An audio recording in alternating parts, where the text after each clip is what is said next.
जैसे कि क्लास 10 और क्लास 12 के लिए एक बड़ी न्यूज़ आई है सीबीएसई के द्वारा।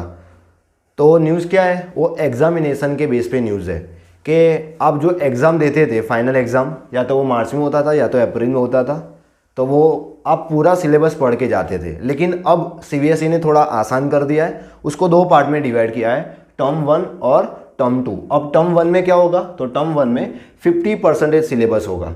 मतलब आपका फॉर एग्जांपल मैथ्स है, मैथ्स में आपके 15 या तो 16 चैप्टर है, तो मतलब क्या होगा, अगर 16 चैप्टर है तो 8 चैप्टर टर्म 1 में आएगा, 8 चैप्टर टर्म 2 में आएगा। मतलब आप ऐसे एग्जाम समझ सकते हो जो हमारे टाइम पे थी, SA1 SA2 examination, SA1 school में ली जाती थी और SA2 बाहर जाके देनी होती थी।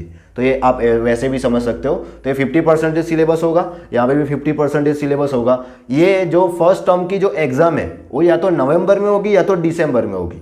कब होगी, नवंबर या तो दिसंबर में। और जो टर्म 2 की एग्ज़ाम है वो कब होगी, मार्च या तो अप्रैल में, जो फाइनल एग्ज़ाम अभी तक ली जाती थी वैसी।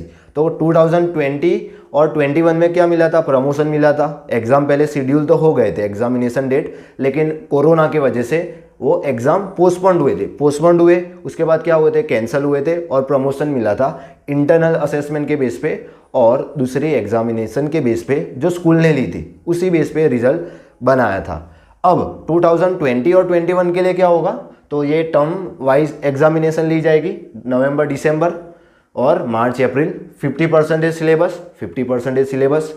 अब एग्जाम किस बेस पे ली जाएगी, तो एमसीक्यूज के बेस पे ली जाएगी, और वो 90 मिनट आपको दिए जाएंगे, 90 मिनट दिए जाएंगे, और आपको एमसीक्यूज बेस होगी, या तो ये तो ऑनलाइन होगी या तो ऑफलाइन होगी। अगर ऑनलाइन होगी तो आप घर पे बैठ के भी दे सकते हो या किसी सेंटर पे भी जाके देख सकते हो। अगर वो ऑफलाइन होगी तो वो या तो स्कूल में होगी या कोई दूसरी स्कूल में होगी, अपनी स्कूल में होगी, आप जिस स्कूल में पढ़ रहे हो वो स्कूल में होगी, या तो कोई दूसरी स्कूल में होगी। और उसमें क्या होंगे, एक्सटर्नल एग्जामिनर भी होंगे, वो आपको गाइड कर रहे होंगे। अब या तो ये स्कूल में होगी या तो सेंटर में होगी। ये टर्म 1 है। अब टर्म 2 में किस बेस पे एग्जाम लेंगे, तो ये 2R एग्जामिनेशन पेपर होगा, वो सब्जेक्टिव बेस पे होगा। जैसे आपने क्लास 9 में दिया होगा या तो क्लास 11 में अपनी स्कूल में दिया होगा, वैसे ही होगा। यहाँ पे शॉर्ट क्वेश्चन होंगे, लॉन्ग क्वेश्चन, 1 मार्क क्वेश्चन होंगे। तो मैं यहाँ पे लिख देता हूँ 1 मार्क क्वेश्चन, या तो शॉर्ट क्वेश्चन होंगे या तो लॉन्ग क्वेश्चन होंगे। अगर मान लो कि सिचुएशन बहुत ख़राब है, कोरोना के केसेस बहुत है, बढ़ रहे हैं, तब क्या होगा, तब वो एग्ज़ाम ऑनलाइन ली जाएगी। और जैसे टर्म 1 में क्या था, 90 मिनट का पेपर था, वो एमसीक्यूज के बेस पे पेपर था, वैसे ही टर्म 2 में होगा। मतलब एमसीक्यूज पेपर होगा जिसमें OMR सीट होगी आपके स्कूल के लिए। अगर ऑनलाइन होगी तो ABCD आपको चूज़ करना होगा, वही होगा, वही सिचुएशन।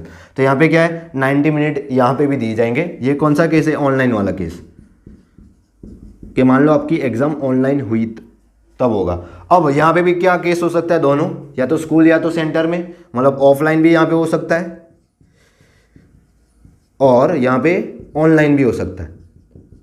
अब यहाँ पे भी दोनों केस हो सकते हैं, ऑनलाइन या तो ऑफलाइन। ऑनलाइन कब होगा, जब एमसीक्यूज होगा तब ऑनलाइन, और ये कब होगा, जब सब्जेक्टिव होगा तब ये ऑफलाइन होगा। अब आपको मैं और ज़्यादा क्लियर कर देता हूँ। मान लो कि टर्म 1 भी हो गई स्कूल या तो सेंटर में, और टर्म 2 भी ऑफलाइन हुई, तब रिजल्ट किस बेस पे होगा, आपके 50% यहाँ से मार्क्स होंगे, 50% यहाँ से मार्क्स होंगे, और आपका रिजल्ट बनेगा।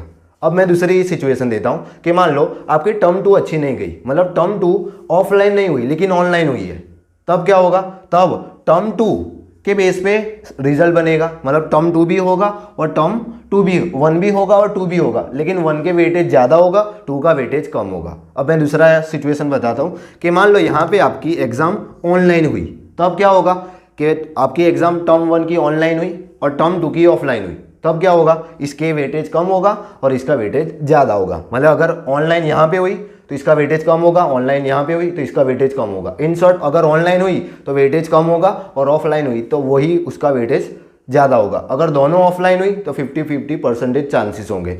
यहाँ पे क्या होगा, 50% टर्म 1 से, और टर्म 2 से भी क्या होगा, 50% बनेगा। अब मान लो दोनों केस नहीं हुए, मतलब ऑनलाइन एग्जाम भी नहीं हुई और ऑफलाइन एग्जाम भी नहीं हुई, तब क्या होगा कि जैसे 20 और 21 में प्रमोशन दिया था उसी बेस पे होगा, इंटरनल असेसमेंट के बेस पे।